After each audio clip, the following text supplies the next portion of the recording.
This is WPSL Port St. Lucie, the talk of the Treasure Coast.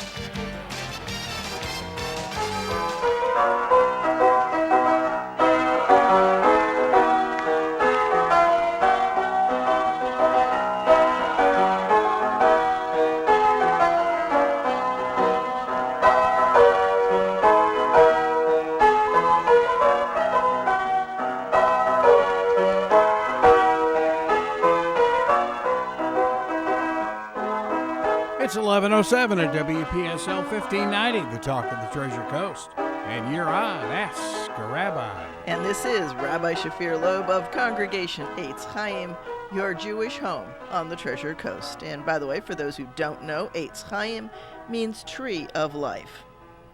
So that's not a bad thing at all. We had a real interesting post on Facebook this week. We did. Yeah. What did it say? Oh, it was very colorful. Oh. Okay. You're going to perform ceremonies no matter what. Oh, okay. Yeah. So, yeah, there's... Okay, two of the hot subjects, right? Yep. Sure are. Whether or not a woman is entitled to an abortion, and whether or not same-sex marriages are Jewishly valid, right? Because they are. There's nothing wrong with two people who love each other. God doesn't make junk. Let me start with that. That's probably the most important premise that I live by. God doesn't make junk. We all have our stuff to learn, to work on, to improve the world.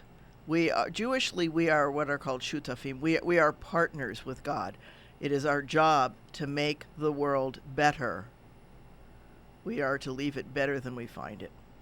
And you know that I love that song. We didn't start the fire, but it's been burning. Mm-hmm. And so I guess let me start maybe by going back and talking a little bit about the Kabbalistic story of the creation of the world. It's what happens between the b in the beginning. Well, in Hebrew, it's Bereshit, in the beginning, or with beginnings. And so the mystics say that what happened before creation, in the eternity that was before creation, everything was homogeneous. Everything was just God. And God was with God's self, and God got this idea to create the universe as we know it. And us as part of it, because one of the things that we know, and that in fact we say in our liturgy a lot, was the idea the last thing to be created was the first thing in mind. Because Ooh, I like that. Yeah, you know when you're done, right? You start out with the end in mind. It's not only for project management, but God uses it too. And so creating humans, it clearly is part of the plan. So let's go back to the beginning. So in order to create a being who has free will, and I know that I've talked about this other times, and I refer people back to previous episodes of Ask a Rabbi, but we are not capable of love without free will. Free will cannot be dictated. It cannot be mandated. It must be freely given by the lover to the lovee. And the lovey doesn't earn it, they just receive it. It's one of the purest emotions. And it's not conditional. It's not conditional. Mothers love their children, fathers love their children when they love them, even if they do wrong. Right? Even if they misbehave, even if they knock that precious Ming vase vase off the mantle that doesn't exist in Florida. Anyway, back to the creation story. So in the beginning, everything is God. So in order to create humans with free will, God has to create a space within God's self that is less God. Maybe not no God, but less God, so that there can be differentiation. The act of creation is to separate light from darkness, water from water, all the different things. And that's what, in the beginning, right, God separates. That's the big part of what God does. Makes distinctions, creates black and white, creates hot and cold, creates up and down. All those things didn't happen when everything was homogeneous. And so into that womb, if you will, where there is less God, God creates vessels to contain the different aspects of God's self that God chooses to put into this universe, and pours God's essence. And as a potter will tell you, creating something without anything old in it doesn't work so well. And probably the most difficult thing to contain in the world would be God's essence. And so as God's essence reaches these pristine, brand new vessels, they cannot contain the magnificence, the power, the glory, the whatever it is that you perceive as being the immensity of God. And so they shatter. And as they shatter, they fall down and start, right? That's the boom of the big boom, if you will, is the shattering of those vessels into the universe so that creation can start. And so we recognize, in fact, that shattering is part of God's plan. And all of those shards are connected to godliness. Little bits of godliness cling to all of these things, these pieces, these shards. And when we do things that improve the world, what we're doing is that we're freeing up the godliness to be part of God again. Right? We're uniting God in a way. We're repairing God when we repair the world. That God is, because God is everything, God is the essence of this brokenness as well. So that's the mystical understanding of what happens. And out of that comes the universe, the garden, Adam and Eve, and eventually us. So it's out of this brokenness that we are able to function and thrive and do holy work. And so here's a piece that I'm going to posit. If you're going to say that something is more powerful than God or something is not God, then you're kind of implying there's more than one God again. It's really easy to trip into that place. Very easy. Far too easy to trip into it. More than people realize. And free will is a gift so that we are able to experience the beauty and the wonder of love. And, as many a parent has discovered the first time they look at their child, it's an incredible experience. Yeah, it truly, well, in my case, two of a kind experience. But yeah, no, that's the easiest one for me to explain to people. Yeah, it's truly amazing when you see it. Yeah. So, no doubt about it. As a scientist as well. Okay. You hear the scientific community just say this whole creation thing is crazy. It's the Big Bang Theory. Well, okay, so this, if you will, this mystical piece,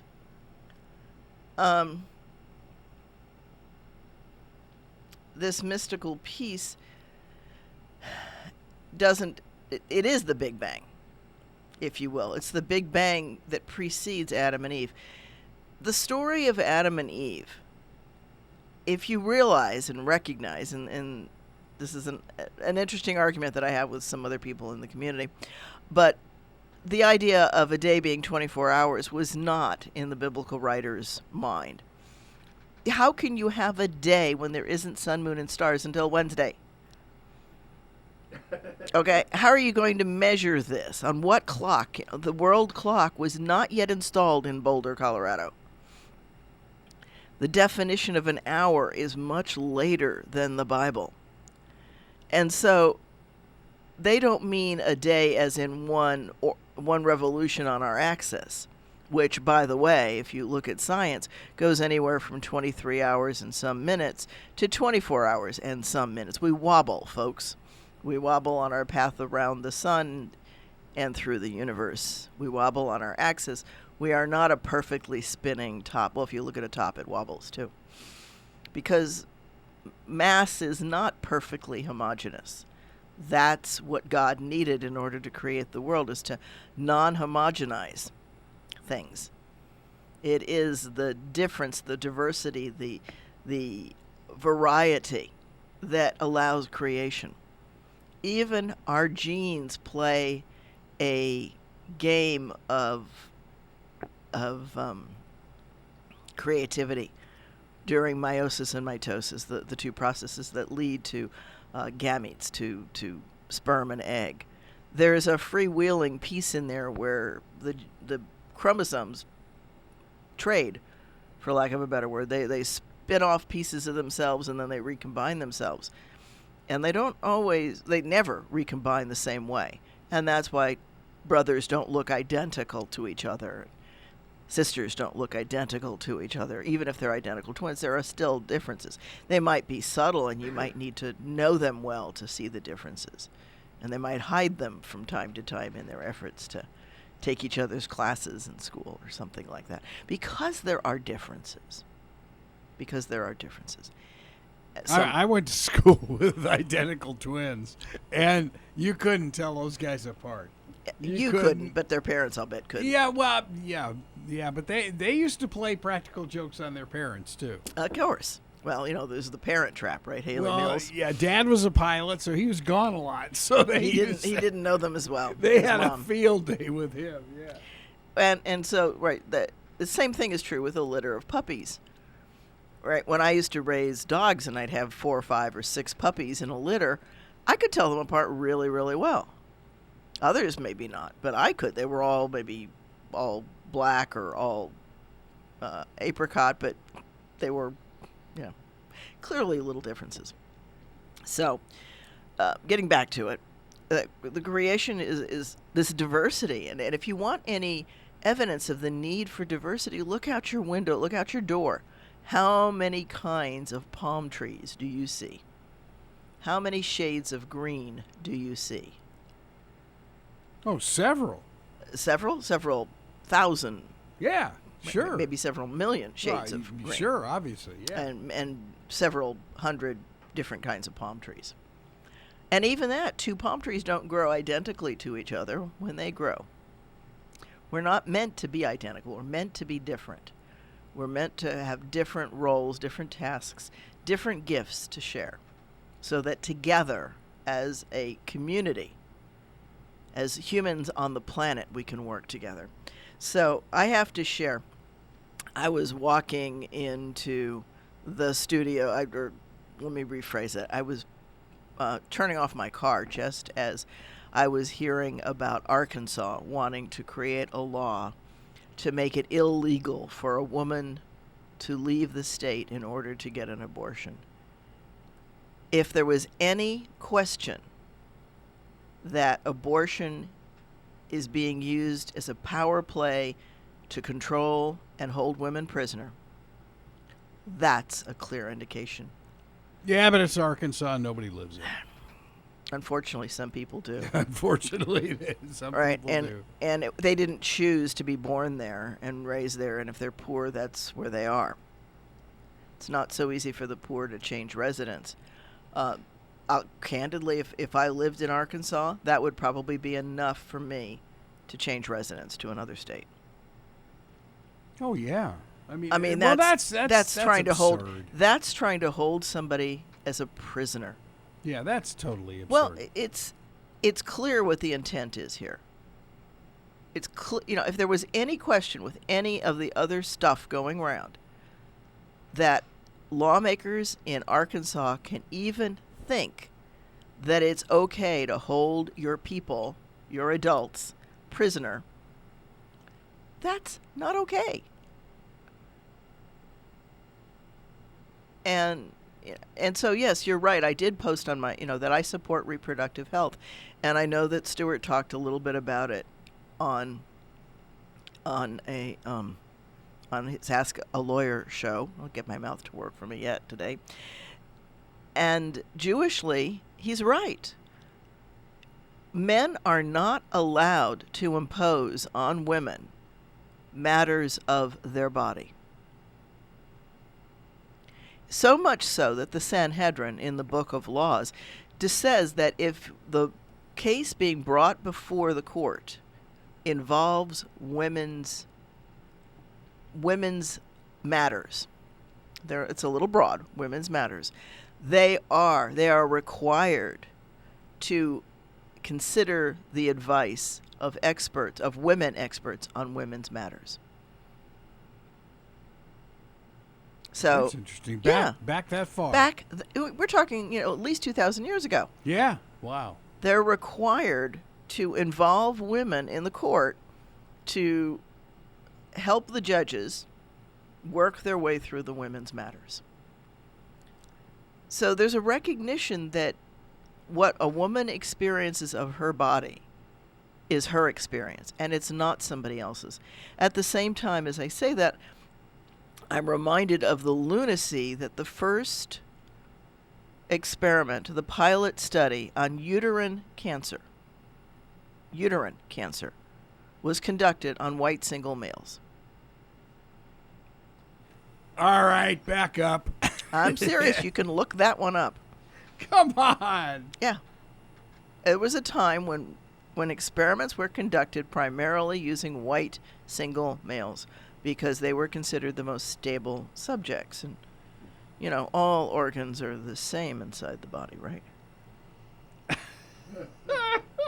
I did like my husband's response when I mentioned this one to him. And he was like, okay, in that case, let's be fair. Let's go get a group of women and study prostate cancer. Yeah. Yeah, well, yeah. If it works, it works, right? Oh, so why goodness. does Judaism support the idea that, Judaism is not necessarily in favor of birth control, but it allows it. Okay? It is not fair to restrict.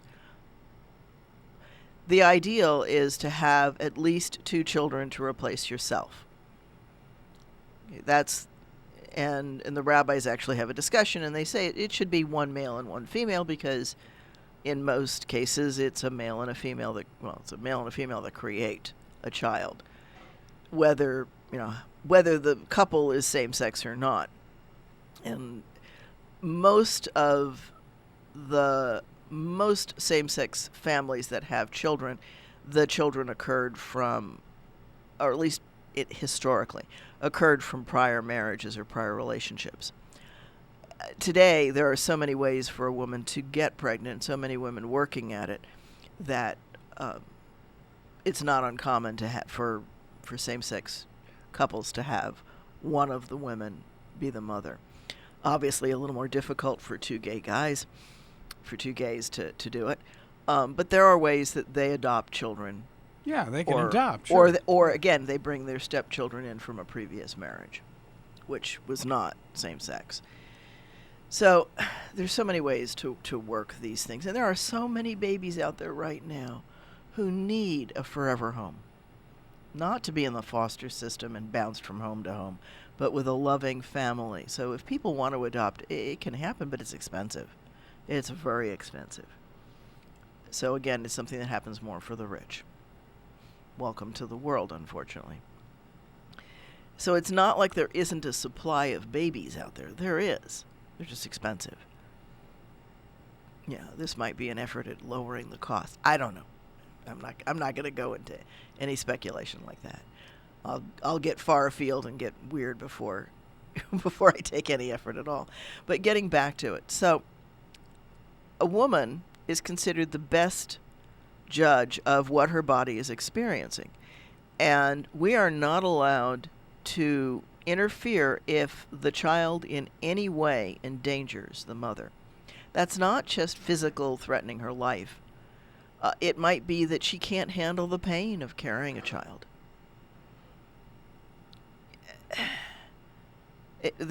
Or the morning sickness. The morning stuff sickness. Like that. Yeah. Maybe she can't afford to miss work. Right? Maybe she can't afford proper prenatal care. It's not exactly free. So there's a ton of stuff that goes along. It's not just about the child. Did she take some drugs in the first trimester? Is there a really good chance that something is drastically wrong with this child and it won't live a good life? And yes, God doesn't make junk. On the other hand, is there so much agony in this that the mother's not going to be able to live a reasonable life?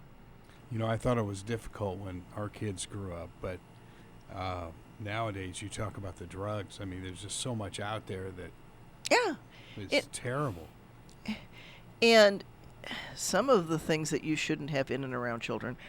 She might work in a job that exposes her to chemicals. There's just so many if-thens in the process that Jewishly we say we're not in a position to know all those things that go through a mother's head. It's not just about not wanting to have a child. It's about whether or not that child is healthy, whether or not the mother can stay healthy through it. There are women who get life-threatening gestational diabetes and other things, and not to mention the RH factors and all the other things that can put the mother not just at discomfort, but at serious risk. And if the baby in any way, physically, emotionally, mentally, spiritually, any of the realms, puts the mother at risk, she is not expected to carry that baby to term. She's just not. In fact, what we do is we call the baby a rodaif, a stalker, in which case she is supposed to take a preemptive move so that the baby not kill her and not put her at undue stress. And it's for her to decide, not us, what is due and undue stress. Some women will go, my mother laid in bed to carry me. Right, she. I've heard that back in the day that Yeah. used to be Yeah. that used to be very common. Yeah, and she worked at the time, and she cut her work hours way back, and when she wasn't working, she was in bed, so that she could in fact carry me to term. So, there are mothers who can and will do whatever they can, and she told me she knew early on that all she had to do to lose me was to do some really deep stretches. If she really contorted the muscles in her abdomen, it would dislodge the baby. And so she had to be very, very careful. And she stopped driving, for example, and started being taken everywhere so that she not have to do a sudden break and things like that. So, yeah, mothers go to extreme lengths to have their babies, and others, for whatever reasons, choose not to carry the child. If the child, obviously, if it's rape or incest, I can see plenty of mothers who would not want to bring that child into the world. And here's the piece that I really think this would stop any argument about abortion. I believe the father should pay for the child until it's 18. Amen. And if it's rape, or if something happens to the father, then the state should pay his part. No, I don't agree with that. I think the father should. Well, whatever. if you can't find she's raped and you can't find him, okay. If you can't find the rapist, yeah. If you're not going to allow her to abort the child, right? If the state issues a law restricting her access to abortion, then the state, if the father's not around, should pick up the tab. And you expect the state to pay their bills? Wouldn't that stop the arguments about abortion real quick? Oh, gosh. Fat chance in California. That's why they have a surplus. They don't pay their pensioners. I hear you. But, can you imagine how little resistance there would be then? But again, it just blew my mind when I heard that about Arkansas. And yes, that's horrible. I recognize that that's a flyover state, but really, Arkansas, what are your lawmakers thinking about? They're obviously not. Clearly, they're not. Well, what they're thinking is that women are cows, and you just put the barbed wire around them and control those things. And it's an argument that I've had about many, many things. If we were not sexist, if the female gender was not, if a woman's gender was not second class or third or fourth, maybe somewhere, the old sign used to say no dogs, Jews, or actors, right? If you weren't so far down the list, then we wouldn't see this kind of stuff going on, and we wouldn't see the argument about gender, because we wouldn't assign roles according to gender. So that if a man liked to cook, there'd be nothing wrong with getting him a play kitchen as a child. Right? That if a girl wants to fight fires, let her. If she's capable, she's physically able to handle the hoses and everything else, then why not? Hey, our grandson, played with the kitchen stuff. His daddy was an executive chef, so he grew up around that. Yeah. Well, there was a case not too long ago. One of my psychology students, we did a unit. My psychology students, my lifespan development students at Kaiser, do a project as part of their program, and it varies what it is they look at. This term, it was toys and cognitive development. How the toys that a child is given, that a child plays with, contribute and affect their cognitive development and how they view the world and how they view themselves. And one of the students picked toy kitchens because there was a thing on social media about a woman who bought a toy kitchen set for her son who wants to be a chef. And she got him a kitchen to play with. And they just reamed her up one side and down the other in social media that she was, shoving him into a gender confusion. And that's not true. One has nothing to do with the other. And, a man can be a cook. A man can be a baker. Doesn't have to just be a chef. Yeah. And, Yeah, I mean, aside from like the kitchen stuff, our grandson was a Lego kid, and of course he's now an engineer. So he followed that through, but he also loves to cook. Yeah. So, There's nothing, so what? Yeah, and it's not just grilling. It's, there's nothing wrong with a man making dinner. Let me tell you, it was wonderful. I worked late at Kaiser last night. I don't know, got home sometime after 8 o'clock. And as I was leaving the campus, as I always do, I called home to let Bill know that I was on the way. And he said, well, how about if I make and suggested dinner? And, it was wonderful to walk in the door and have hot food ready because it was a late night and we wanted to eat quickly. And so he made dinner. Sounds good to me. Yeah.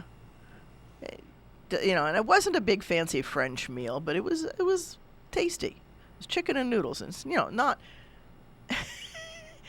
not that difficult to make, but I'm just glad that he did. It's wonderful when he does that, so I really appreciate it because my hours are much more erratic than his. He's retired, and so yeah, preparing and doing that sort of thing is not unreasonable in our household. And it doesn't make him the woman of the house. It makes him the man of the house at home. And that's fine. Yeah. There are things that I have him do because he's 6'3" and tall and strong. And there are things that I do because I'm short and fat and strong. You're not quite 6'3". I'm not 6'3". And, when we did the donut dash a couple of weeks ago. Yeah. And on the way there, I looked at him and I said, so you walk at your pace and I'll walk at mine. Because if you walk with me, then you'll be in the end of the pack. And 6'3", just do what you want. And I'll wave at you because it was a walk down down Discovery. Yeah, it was by Kaiser. Yeah, Discovery, yeah. And it turns left and, Yep. and goes south on Tradition Parkway or Boulevard or whatever that is, and makes a U-turn. And at the U-turn, there was a donut stop if you wanted some donuts, or you could just continue walking or running. The guys who finished first, they were funny. They ran it twice. So, yeah, I was... For the donuts. Yeah, for the donuts. And... I can see that. Yeah. So that's the kind of thing. It's very hard for him to walk with me because I don't comfortably do an 18-inch stride. I didn't when I was young and a whole lot more limber than I am now. But, I did. I did the walk. I finished the walk. I got my little trinket for or my T-shirt for doing it. I got the T-shirt. Nice T-shirt. It's a pretty one. So, yeah. And I do things like that. And I recognize that he has his strengths and I have mine. And together we make the house work. And yeah, there's things that neither one of us wants to do. But it gets done. It's not fun to clean the cat box. It's not fun to do the laundry. It's not fun, but those things get done. But at least you don't have to clean the gutters. Yeah. It was a major thing in Tucson's when I actually addressed and conquered a fear of heights. I used to have a profound fear of heights, enough that I wouldn't climb on a chair. And does that go back to childhood? I don't know when it started. I can remember as a small child climbing on the counter to get things that my parents were both short. My father was 5'6", 7", something like that. My mother was 5 nothing. So they weren't very tall. So getting stuff off of the top cabinet, I can remember climbing and standing on the counter to get the stuff off the top shelves for them. Those things that you don't use often that you get out of the way. And sometimes I know that my father would lift me and put me on the counter, but other times I can remember just climbing up. So clearly I didn't have a fear of heights as a young child. Somewhere along the line, I picked up this vertigo, this fear of heights, this fear of falling. So maybe Did you fall? Not that I remember consciously, but I've wondered that often, or if it was just maybe the dreaming sensation of falling, which Could be. kids go through too. Yeah. Oh, yeah. And maybe it just anchored in somehow. Who knows? Trauma in kids can come out of really strange places. In any event, by the time I reached adulthood, when I was a flight instructor, I was terrified of heights. I was not terrified of flying, because then you have an airplane around you, and you're not going to fall. The problem was not the plane falling, the problem was me falling. So what I had trouble with were things like cable cars or those glass elevators. I never looked out them. Okay, so did you have a problem climbing up on the wing to get into the plane? Yeah, well... I could see that. Yeah. So, and I owned a low-wing airplane. I could climb up enough to get on the wing to get in the airplane. But to climb over the airplane, like on a Cessna, and check the fuel cap, that I did not like doing. That was enough height that... And I used to do this with my students. It actually turned out to be a really good learning thing. You have to pre-flight the airplane before every flight. On the other hand, I knew the airplane well. I had just gotten out of it, just walked back in the office, let one student go, picked up the next one. The odds of the cap getting loose in that time, if it didn't get refueled, was slim to nil. It wasn't going to happen. The most dangerous time was right after the airplane had been fueled, moved, maintenance done on it, especially maintenance, because you've got to make sure the mechanic did all the things that they think they did. And we've had cases that one of the more interesting moments in the air had to do with somebody not securing the oil cap on an engine. I'll tell that story second. But what I used to do when I would take and go out, and I would swallow my fear, and I would show the student how to pre-flight, and I'd show it correctly, and I'd do all the things. And then the second lesson, I'd tell the student, okay, I showed you what to do. Here's the checklist. Go do it. And they'd go and do it, and then I'd say, okay, are we ready? And then I hop in the airplane. And they're like, aren't you going to check me? I'm like, no, I showed you what to do. You have the checklist. And if you're unsure, go check something again. And I never had to worry about it after that time. That's interesting. Okay. Yeah. So they started to take the check flight a whole lot more seriously, to realize that I was going to trust them. To get it right. To get it right. Yeah. Yeah. So it actually turned out to be a wonderful teaching method, and it prevented me from having to climb all over the airplane all the time. Yeah, I can stand underneath a Cessna wing. I can stand erect. And so that was the only time in an airplane that I was ever concerned, was on a There was one time when I opened the I usually sat in the passenger seat. You instruct from the passenger seat. And I had to open the door because it hadn't properly locked. And there's a way that you turn the airplane and you open the door and close it again. Don't do that on a commercial plane, but you can do it on a little tiny thing.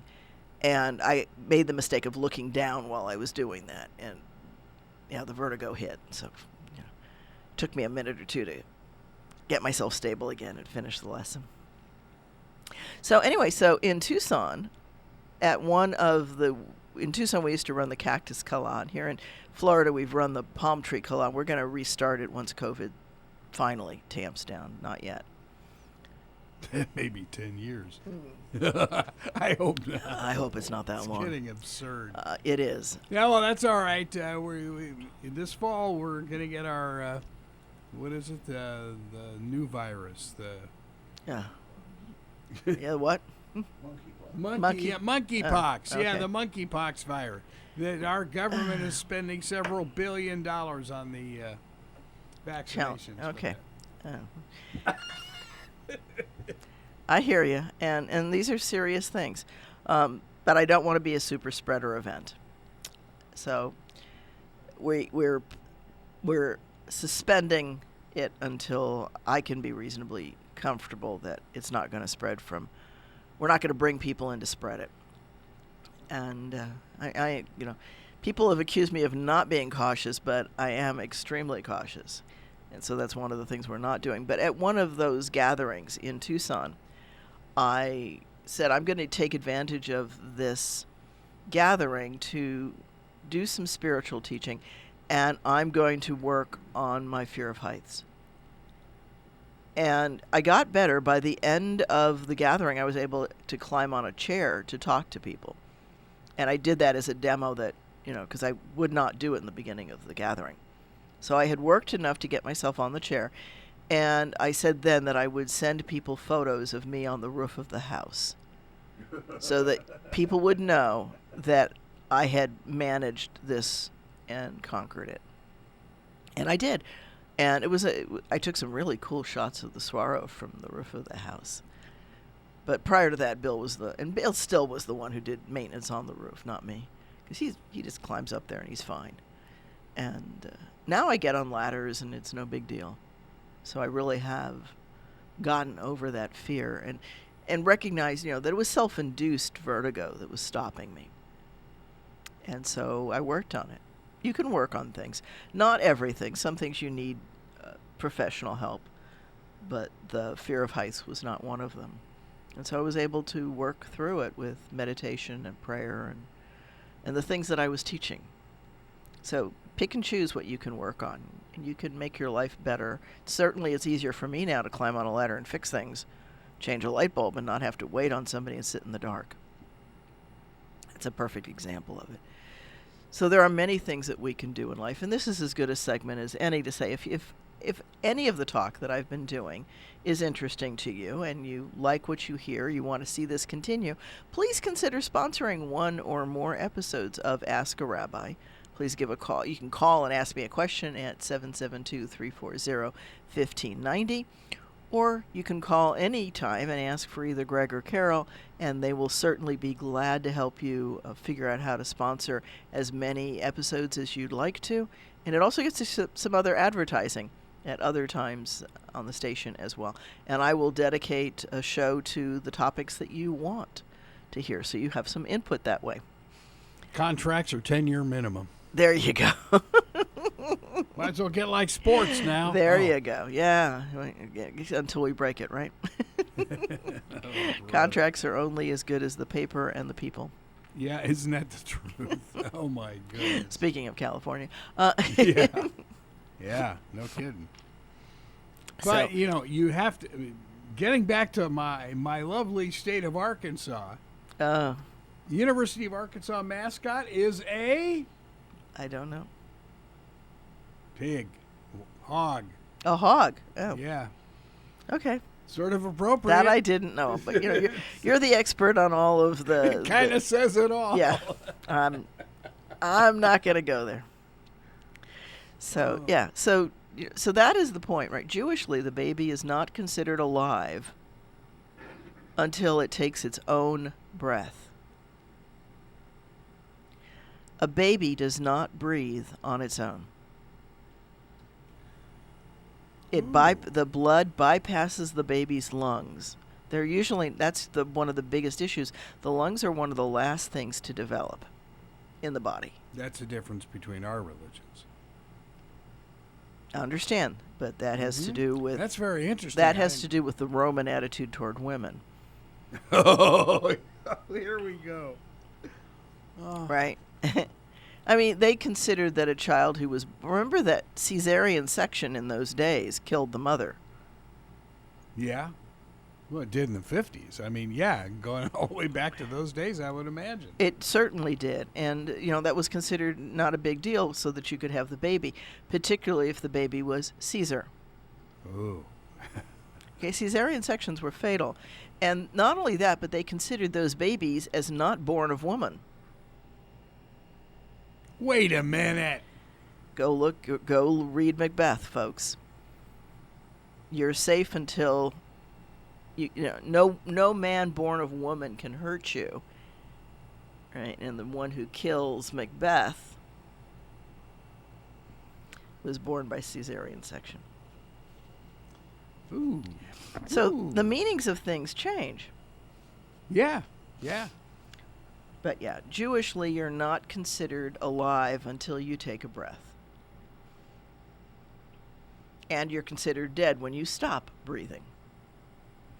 Naturally. And why that? Because it says that God breathed life into Adam.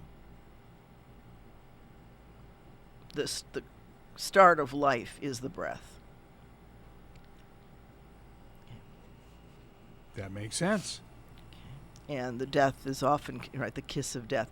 When it refers to God doing it at the end of your life, taking the breath back. And the Hebrew word for breath is neshima. The Hebrew word for the soul is neshama. Very close. Yeah. Yeah. Neshima. Mm-hmm. Wow. Also means spirit. Okay. Well, soul, spirit. Yeah. Yeah. I get it. Right. So things are considered alive when and while they're breathing, not at other times. So it has to do with a lot of things, and it's not about God. It's just not about God. It's about how we value God's creation, us, how we view humans. And if I always like to use the words of Rabbi Daniel Siegel, one of my mentors, who said there are times, we talk to God all the time. Sometimes we're angry and we scream at God. When we're talking in a reasonable voice, we call that prayer. Right? We connect, we experience God in conversation. And sometimes we think we're lucky enough to hear something back. And the challenge always is whether or not that's the big G God or the little g inside you called ego. Okay, that little g God. And he said the acid test of which one it is that's talking. If you look around and you think that somehow you're higher than everybody else or better than everybody else, that's the little g talking to you. When you look out and you see God's reflection in everybody and everything, that's the big G talking. Nice. We had a disc jockey at KMPC. You walk into his office. When you're as great as I am, you can't be humble. I was saying, first time I saw that, I was 18 years old. And I looked at that going, really? This is crazy.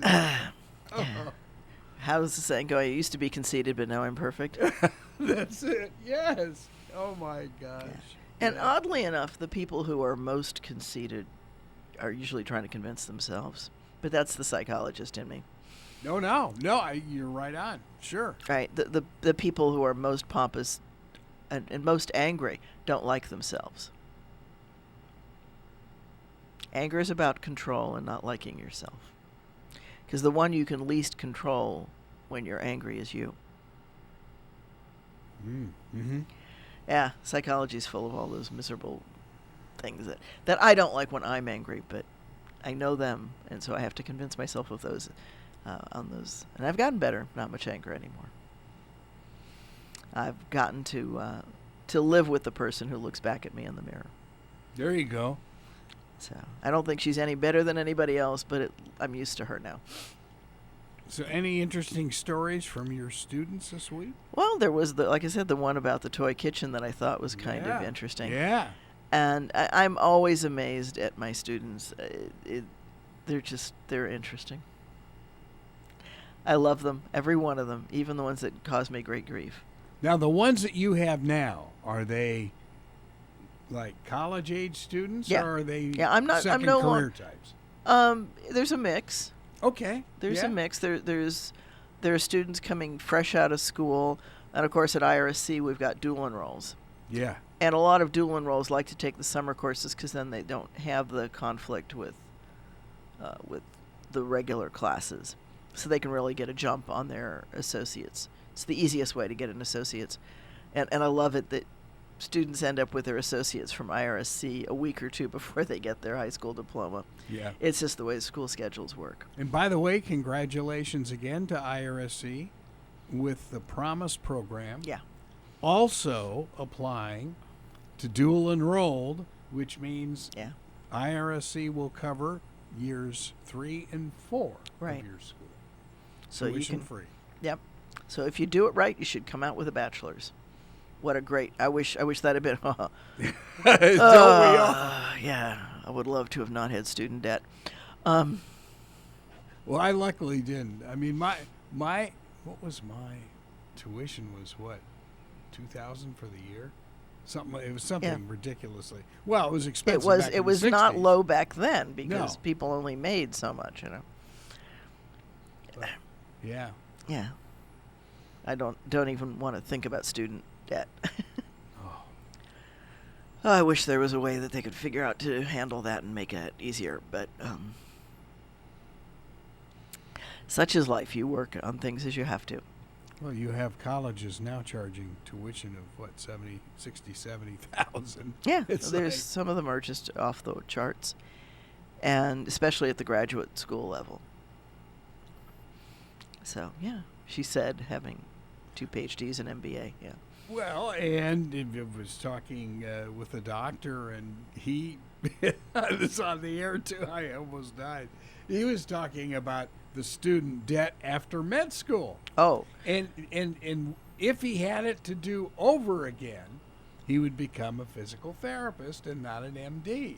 no, because you make good money and Yes. you don't have as much student debt. Yeah. Yeah.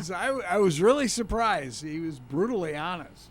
Well, it is. It's and we see a lot more of medical care not requiring doctors, or just being under the That's what he supervision said. of a Nurse doctor. practitioners. Nurse now. practitioners, and now some of those, of course, have doctorates in nursing.